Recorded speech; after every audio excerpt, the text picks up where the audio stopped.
Nityanandam. Ici Anne-Marie, autrement dit Ma Virupakshananda. L'autre jour, une sannyasini, parlait d'un souvenir qu'elle avait de Swamiji. Un jour, elle se sentait mal parce que elle pensait qu'elle ne faisait pas ce qu'il fallait ou qu'elle n'était pas... C'était pas ça. Et Swamiji est venu à passer par là et lui a demandé comment elle allait et elle a dit qu'effectivement, elle n'allait pas très bien parce que ce qu'elle voulait, c'était le rendre heureux, qu'il soit heureux. Et alors lui, très simplement, lui a répondu « Si tu es heureuse, je suis heureux ». Et ça m'a pratiquement fait pleurer. C'était tellement d'une simplicité incroyable et tellement dans l'amour. Il n'y a que ça. C'est aussi simple que ça. Si on est heureux, il est heureux. Si nos enfants sont heureux, nous sommes heureux. Si les gens qu'on aime sont heureux, nous sommes heureux. Donc en fait, c'est pas éventuellement essayer de faire plaisir, essayer de faire ci, essayer de faire ça. Mais par exemple, lorsque le gourou nous demande de faire quelque chose, non seulement c'est important parce que c'est le guru vak, c'est-à-dire la parole du gourou, et il suffit de l'observer, de lui obéir, de faire ce qu'il nous demande, pour que déjà ce soit très bien. Mais si en plus on arrive à être heureux en le faisant, parce que moi par exemple la plupart du temps, je ne suis pas très heureuse si c'est pas ce que j'aime le plus. Bon, à part la traduction, bon, il y a beaucoup d'autres choses que j'aime, mais c'est pas toujours ça qu'on me propose. Et en fait, si je fais ce que le gourou me demande de faire, mais en me sentant mal, en râlant, en me sentant forcée, en ayant envie que ça s'arrête, et tout ça, je ne fais aucun progrès. Déjà, je m'ennuie, je souffre même, puisque je ne fais pas ce que j'ai envie de faire. Mais si simplement j'arrivais à lâcher ça et me dire, bon, mon gourou m'a demandé de faire ça, je le fais. Alors que pour moi, la première des questions, des questions à se poser, c'est, on me demande de faire ça, est-ce que ça m'amuse? Est-ce que ça me plaît? Si ça ne me plaît pas, pourquoi est-ce que je devrais le faire?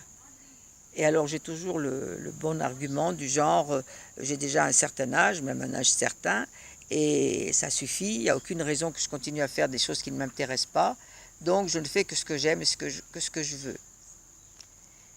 Mais tout d'un coup, je ne sais pas pourquoi, je pense que ça s'intéresse de l'enfant Jésus, qui lorsqu'elle était, donc elle est allée au Carmel, je crois, hein, si je ne me trompe pas, enfin du moins elle était dans un couvent, et elle avait accepté de faire les plus petites choses, de s'occuper peut-être de laver le linge des autres, de les laver, de s'occuper des vieilles moniales et tout ça.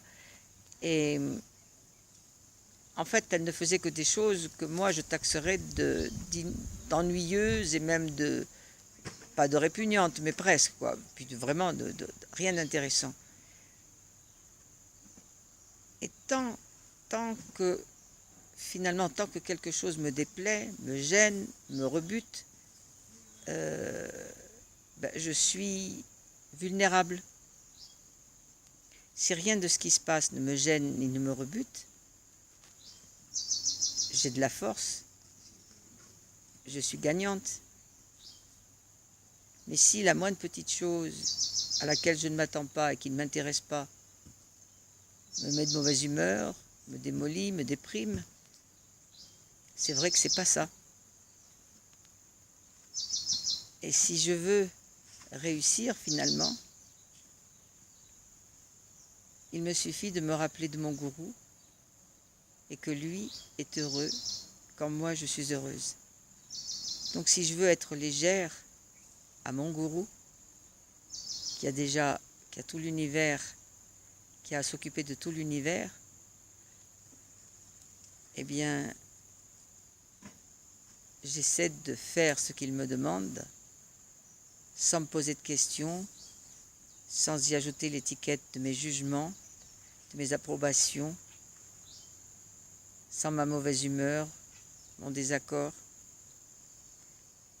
Et pour ça, pour l'instant, ça m'est difficile. Donc j'ai vraiment besoin de toute l'aide du divin pour y arriver. Parce que peut-être que quelque part, je me réjouis d'être dans la rébellion.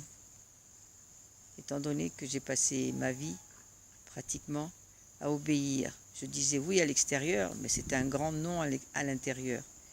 Et maintenant, j'ai envie de dire non sur tous les plans. Donc, il faut que ça s'arrête. Enfin, avec l'aide de mon gourou, Nityanandam.